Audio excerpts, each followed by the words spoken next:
কুকুর, ইঁদুর, মাছি, ফুলের গাছ। সুভাষ মুখোপাধ্যায়।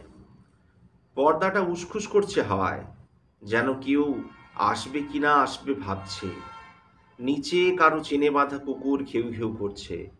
মশারির দড়িতে কয়েকটা মাছি, ইঁদুরগুলো আলমারির আড়ালে অদৃশ্য। বারান্দায় সারন্দি টবে ফুলের গাছ। ইলেকট্রিক পাম্পে ঝিঁঝি লাগা বাড়িটা যেন মহাশূন্যে ভাসছে। দেয়ালে ঘড়ির কাঁটা বিদ্ধ সময়।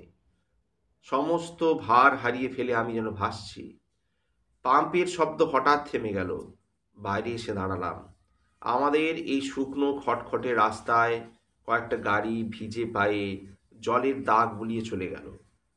জামাটা গায়ে গলিয়ে ছুটে গিয়ে একবার দেখে এলে হতো, ঠিক কত দূরে আশ্বিনের কানা মেঘ এই পৃথিবীকে ছেড়ে আর কোথাও যাবে কি না যাবে এই দ্বিধায় রোদ আর বৃষ্টি নিয়ে নিজেকে দুহাত করছে।